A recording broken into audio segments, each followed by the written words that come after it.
পায়ে পাতলে বাঁধিয়ে ঝগড়া দিন রাত করিস খিটমিট খিট কখন যে মটকা গরম হয়ে যায় ভাঙবো মাথায় তোর ঠিক ঠিক রকবাজ চ্যাংড়া থপ্পাজ নোংরা চল তুই দে তো পেতনি হিংসুটে ভূতনি বাদর মুখ আদর ছেলে দেখলে জলে গাহে আরে পেঁচি মুখী হেড়ে কুকি চারে ফুটে যা এই গাম্বার চল দূর হাট তখন থেকে বাট বকছিস এই কাট পিস কাছে পেঁচা পাঙ্গা নিয়ে ভুল করছিস এই গাম্বার আরে চল হাট দেড়ে কাট পিস।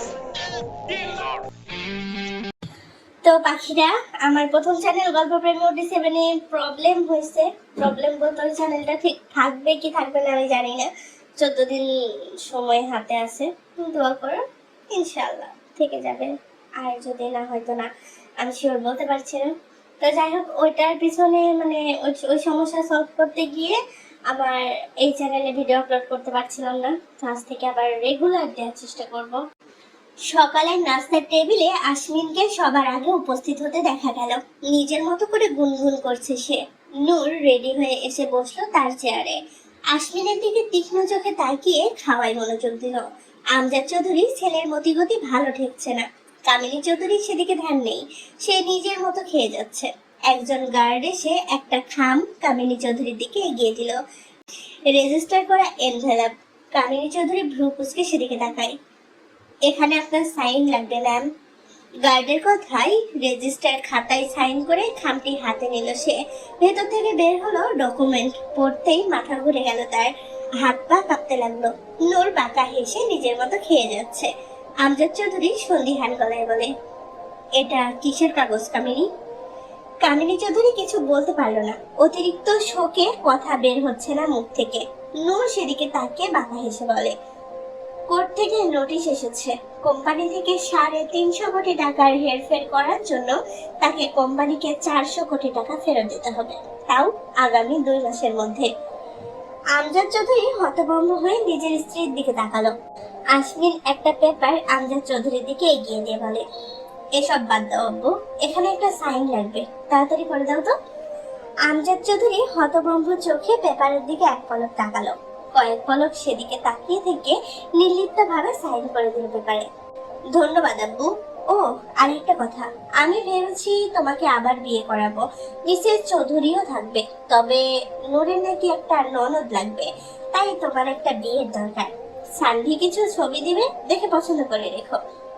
নূরের বিষম লেগে পানি তালুতে উঠে গেছে। কামিনী চৌধুরী চোখ বড় বড় করে তাকিয়ে রইল আশমিনের দিকে। আমজাদ চৌধুরী ছেলেকে ধমক দিতেও ভুলে গেছে। আশমিন নূরের দিকে পানির গ্লাস এগিয়ে দিয়ে আবার খাওয়ায় মনোযোগ দিল। ছাদের রেলিংয়ে পা ঝুলিয়ে বসে আছে আশমিন। সব সময় গোছানো ছেলেটা আজ প্রচন্ড অগোছালো হয়ে নিজের জীবনের হিসেব মেলাতে ব্যস্ত। অনুভূতিহীন চোখগুলো আজ পরাজিত সৈনিকের মতো নত হয়ে আছে। আমজাদ চৌধুরী এসে সন্তর্পণে ছেলের পাশে বসলো।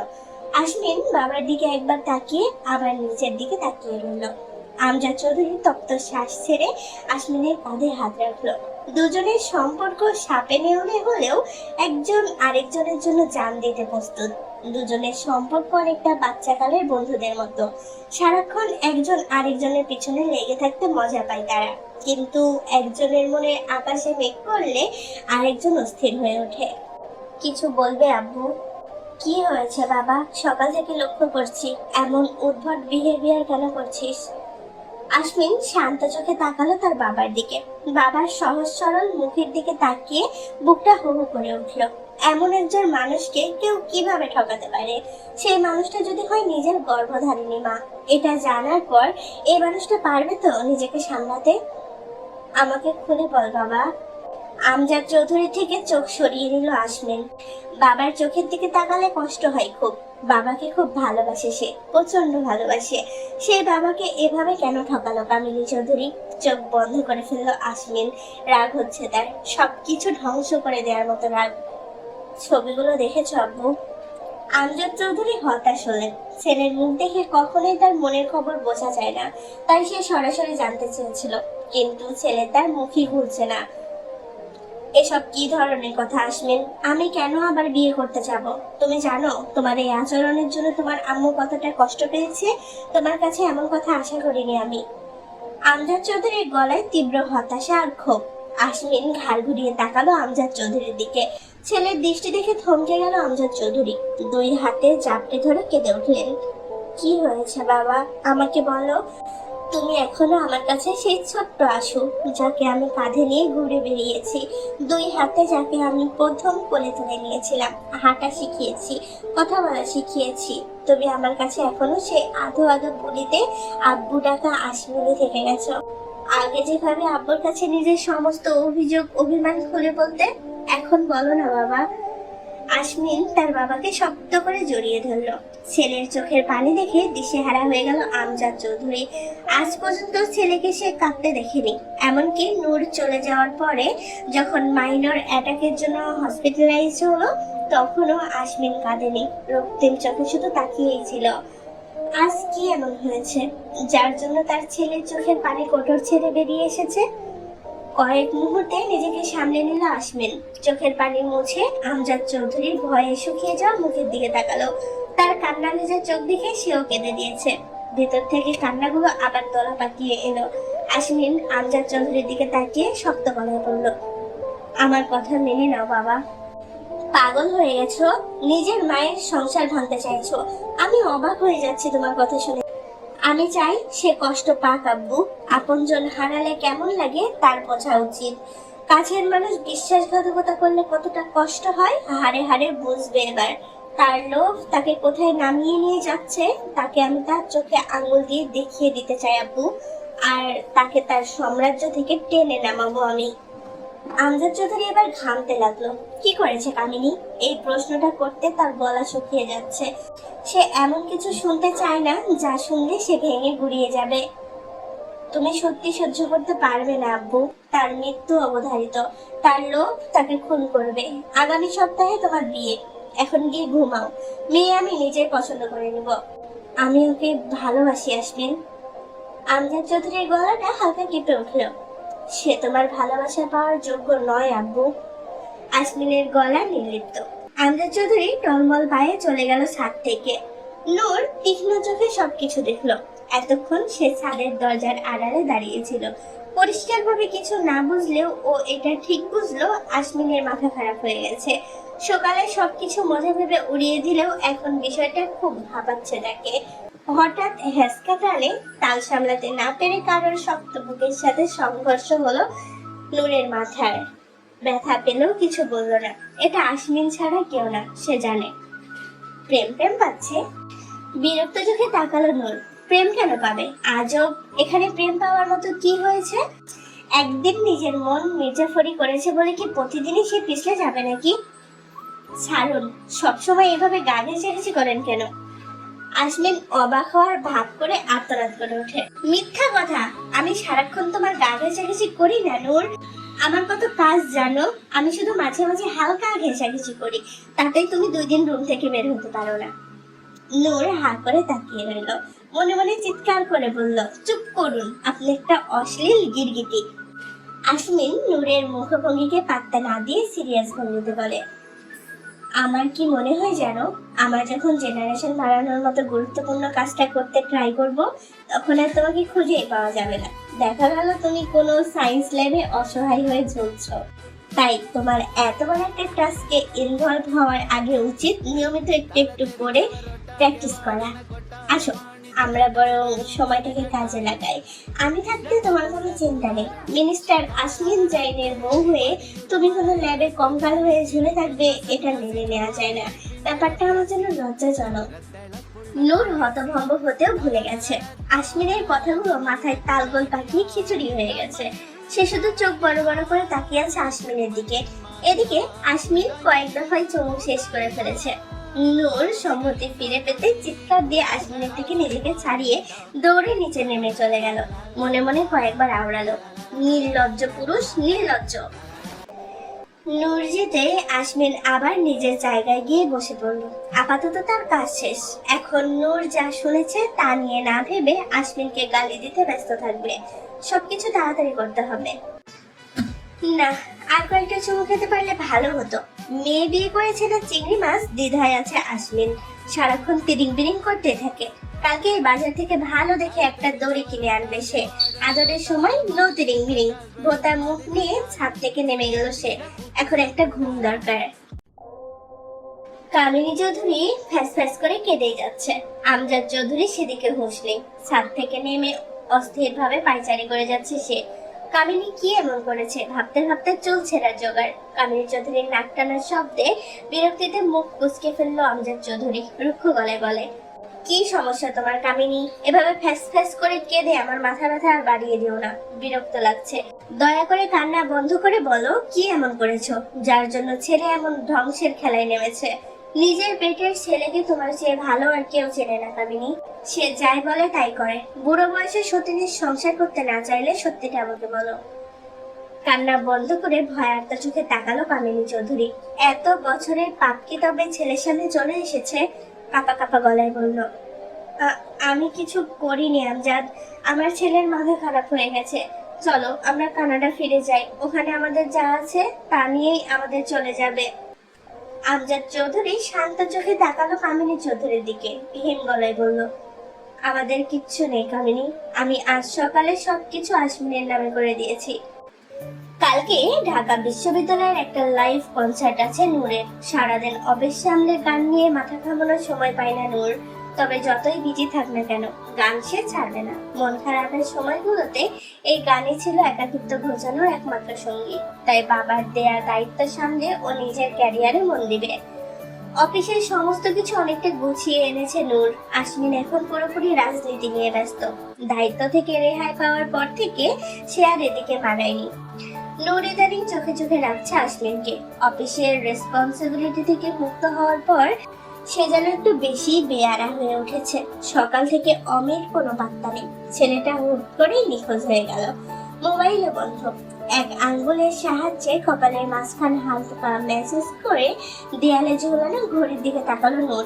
ঘড়ির কাঁটা 12টার ঘর পেরিয়ে গেছে অনেক আগে। চেয়ার থেকে উঠে গ্লাসের দেয়ালের সামনে গিয়ে দাঁড়ালো নূর। কপালে চিন্তার ভাঁজ পড়েছে। আজ সকাল থেকে অমি আশ্বিনের উপর নজর রাখছিল। আশ্বিন কিছু করেনি তো? চিন্তাটা মাথায় আসতেই নূর কয়েকবার মাথা ঝাঁকালো। আশ্বিন অমির কিছু করবে না, তা সে খুব ভালো করেই জানে। মোবাইলের রিংটনে ভাবনা থেকে বেরিয়ে এলো নূর। দ্রুত পায়ে গিয়ে কল রিসিভ করলো। হ্যালো ম্যাম, আমি অমি বলছি। অমি, কোথায় তুমি? মোবাইল বন্ধ কেন তোমার? আর এটা কার নাম্বার? অমি নূরের একসাথে করা এতগুলো প্রশ্ন শুনে ভেবাচারা খেল। আমার ফোনটা বন্ধ হয়ে গেছে ম্যাম। তুমি ঠিক আছো? জি ম্যাম, ঠিক আছি। কোনো নিউজ পেয়েছো? স্যারের সাথে ওই দিনই হোটেলে যে মেয়েটার ছবি ছিল সেই মেয়ের খোঁজ পেয়েছি ম্যাম। মেয়েটি ওই হোটেলের বার সিঙ্গার। মানে আসলে ম্যাম, অমি কিছু একটা বলতে গিয়ে বারবার আটকে যাচ্ছে। কথাটা বলা ঠিক হবে কিনা বুঝতে পারছে না। যা বলার সরাসরি বলো অমি। আসলে ম্যাম, ওই দিন মেয়েটা স্যারের সাথেই ছিল, এটা সত্যি কথা। নূর চোখ বন্ধ করে কয়েকবার শুকনো ঢোক গেল। অমি নিজেও চুপ করে আছে। নূরকে সময় দিচ্ছে নিজেকে সামলে নেওয়ার জন্য। নূর কয়েকবার জোরে শ্বাস নিয়ে শান্ত অথচ ভয়ঙ্কর গলায় বলল, ওটা যেখানে থাকুক না কেন তুলে নিয়ে এসো অমি। Okay ma'am. অমি ফোন রাখতেই চেয়ারে গায়ে দিয়ে দিল নূর। আশ্বিনকে নিয়ে কিছু ভাবতে ইচ্ছে করছে না। সামনে অনেক ভয়ঙ্কর সত্যি অপেক্ষা করছে। এখন ভেঙে পড়া চলবে না। সানভি অসহায় চোখে তাকিয়ে আছে আশ্বিনের দিকে। আশ্বিনের অবশ্য সেদিকে কোনো খেয়াল নেই। সে নিজ মনে ল্যাপটপে কিছু একটা করছে। মেয়েটাকে এখনো বাঁচিয়ে রেখেছো কেন শান? আশ্বিনের হিমশীতল গলা শুনে কেঁপে উঠল সানভি। কয়েক দফা ঢোক গিলে চিন্তা করলো, মেয়েটাকে মারার কথা কবে বলল? অন্ধ বাবার এই মেয়ে ছাড়া কেউ নেই। আশ্বিন চেয়ারে হেলান দিয়ে শান্ত চোখে তাকালো সানভির দিকে। কয়েক পলক তাকিয়ে থেকে গম্ভীর গলায় বলল, আমি আছি শান। সানভি আর কিছু বলল না। আশ্বিন বাঁকা হেসে বলে, চিন্তা করো না শান, আমার ইচ্ছাকৃত ফেলে রাখা কাজগুলো তোমার ম্যাম করে দিবে। সানভি মাথা নেড়ে চলে গেল। সানভি বের হতে আমজাদ চৌধুরী হন্তদন্ত হয়ে আশ্বিনের কেবিনে ঢুকে। বাবার এমন অস্থির ফেস দেখে মুচকি হাসলো আশ্বিন। আমজাদ চৌধুরীর দিকে তাকিয়ে বাঁকা হেসে বলল, রাস্তায় ইফটিজিং করে পালিয়ে এসেছো নাকি? এভাবে দৌড়াচ্ছ কেন? আমজাদ চৌধুরী চটে গেল, দাঁত কিরমির করে বলল, বাবা হই তোমার, বাবাকে ইফতিজার বলতে লজ্জা করে না তোমার? লজ্জা কেন করবে? কাল থেকে তুমি গার্লস হোস্টেলের সামনে দাঁড়িয়ে থাকবে। 1 সপ্তাহের মধ্যে বিয়ে তোমার, ওখানে দাঁড়িয়ে মেয়ে পছন্দ করবে, যাকে পছন্দ করবে সেই আমার মা হবে। আমজাদ চৌধুরীর বিস্ময়ের মাত্রা ছাড়িয়ে যাচ্ছে এই ছেলে। এখন নাকি তাকে বকাটে ছেলেদের মতো গার্লস হোস্টেলের সামনে দাঁড়িয়ে মেয়ে খুঁজতে হবে। আমজাদ চৌধুরী আর কথা বাড়ালেন না। এই অসভ্য ছেলে যখন তখন ইজ্জতের দফা রফা করে দিতে পারে। আসমিন, আমার কিছু টাকা লাগবে। আমি জানি আব্বু, চিন্তা করো না, তোমার বিয়ে আমি স্পন্সর করব। আমার একমাত্র বাবার বিয়ে বলে কথা, তুমি বরং পার্লারে গিয়ে হালকা একটা ফেসিয়াল করিয়ে এসো। আমজাদ চৌধুরী বুঝলো ছেলে তার কথা শুনবে না, বাধ্য হয়ে চলে গেল। বাসায় কামিনী হা হতাশ করে কাঁদছে। 1 মাসের মধ্যে টাকা দিতে না পারলে তাকে জেলে যেতে হবে। বারবার নূরকে অভিশাপ দিয়ে যাচ্ছে। এদিকে ছেলে উঠে পড়ে লেগেছে তাকে বিয়ে করানোর জন্য। কামিনী যাই করুক না কেন, সে তো কামিনীকে ভালোবাসে। কামিনীর জায়গায় অন্য কাউকে সে কোনোদিনও দিতে পারবে না। এতে কামিনী একা যন্ত্রণা ভোগ করবে না, তার সমান ভাগীদার সে নিজেও হবে। আসমিন বুঝে শুনে এসব করছে। সে কষ্ট পাবে জেনেও তাকে আবার বিয়ে করানোর জন্য উঠে পড়ে লেগেছে। না জানি কোন ভুলের শাস্তি দিচ্ছে ছেলেটাকে। আসমিন শান্ত চোখে তাকিয়ে রইল তার বাবার যাওয়ার দিকে। দীর্ঘশ্বাস ফেলে মনে মনে বলল, তুমি ভুল করেছো বাবা। কাছের মানুষকে না চেনার ভুল যখন করেছো, শাস্তি তো তোমাকে পেতেই হবে। নূরের টর্চার রুমে একটা মেয়েকে বেঁধে রাখা হয়েছে। নূর মেয়েটার সামনে একটা চেয়ারে আয়েশ করে বসে আছে। থেমে থেমে গুনগুন করে কিছু একটা গাইছে। মেয়েটার জ্ঞান ফিরতে না দেখে এবার বিরক্ত চোখে তাকালো নূর। অমির দিকে তাকিয়ে বিরক্ত কণ্ঠে বলল, এর জ্ঞান ফেরাও অমি। অমি বালতি ভর্তি পানি নিয়েই দাঁড়িয়েছিল। নূরের হুকুম পেতেই 1 বালতি পানি ছুঁড়ে মারলো মেয়েটার মুখে। কয়েক সেকেন্ডে পিটপিট করে চোখ মেলল সে। নূর পা নাচিয়ে শরীর দুলিয়ে মেয়েটিকে পরখ করলো। আমাকে এখানে কেন আনা হয়েছে? মেয়েটার কর্কশ গলা শুনে বাঁকা হাসলো নূর। চোখ বন্ধ করে আরাম করে বসলো। অমি? Yes ma'am. ওর মুখটা ভেঙে দাও, বিশেষ করে বাঁ পাশটা। অমি ইশারা করতেই একটা পালোয়ান সাইজের মেয়ে এসে মেয়েটার মুখে পরপর কয়েকবার আঘাত করলো। মুখের বাঁ পাশটা থেতলে যেতে অমি থামিয়ে দিল। মেয়েটা চিৎকার করে আর্তনাদ করছে। নূর নিজের চেয়ার ছেড়ে উঠে মেয়েটার সামনে গিয়ে হালকা ঝুঁকলো। 5 আঙ্গুলের সাহায্যে থুতনি উঁচু করলো। নূরের চোখ মুখ ভয়ঙ্কর লাল হয়ে আছে। নূর মেয়েটার গাল চেপে ধরে দাঁতে দাঁত চেপে বলে, আমার ব্যবহার করা জুতোগুলো কারখানাতে 1 জোড়ায় বানানো হয়, যাতে অন্য কেউ এই মডেল ইউজ করতে না পারে। আর তুই সেই আমার নামে দলিল করা একমাত্র বরের বুকে মাথা রেখে ঘুমাস। সাহস আছে মাইরি, তোর এই শরীর আমি আস্ত রাখবো ভাবলি কি করে? মেয়েটা এতক্ষণ যন্ত্রণায় আর্তনাদ করছিল। এবার নূরের দিকে তাকিয়ে বাঁকা হাসলো। ব্যঙ্গাত্মক গলায় বলল, তাহলে তো আপনার সেই দলিল করা একমাত্র বরের বুকটাও ধ্বংস করতে হয়। সে নিজেও তো অন্য একটা মেয়ের দ্বারা ইউজ হয়ে গেছে। মেয়েটার কথা শেষ হতেই তার কপাল বারাবার একটা গুলি এফর ওফর করে দিল। আসমিন বন্দুকের নলের উপর ফু দিয়ে বাঁকা হাসলো। কথা হবে, দেখা হবে, প্রেমে প্রেমে নালা হবে, কাছে আসা আসি আর হবে না।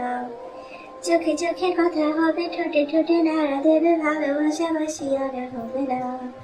শত রাতে জাগা হবে, থালে ভাত জমা রবে, খাওয়া দাওয়া কিছু মজা হবে না। হুট করে ফিরে এসে লুট করে নিয়ে যাবে, মন ভেঙে যাবে জানো না। আমার এই বাজে স্বভাব কোনোদিন যাবে না, আমার এই বাজে স্বভাব কোনোদিন যাবে না। আসমিনের গান শুনে চোখ শক্ত হয়ে গেল নূরের। রাগে হাত মুঠো করে ফেললো। দাঁতে দাঁত চেপে চোখ বন্ধ করে নিজের হাতের পিস্তলটা শক্ত করে ধরলো। রাগে মাথাটা দপদপ করলেও ফেস সম্পূর্ণ স্বাভাবিক করে ফেললো। অমি সহ বাকি সবাই অসহায় চোখে তাকিয়ে আছে দুজনের দিকে। নূর পেছনে ঘুরতেই দেখলো আসমিন তার থেকে ঠিক 3 হাত দূরে তার দিকে এগিয়ে আসছে।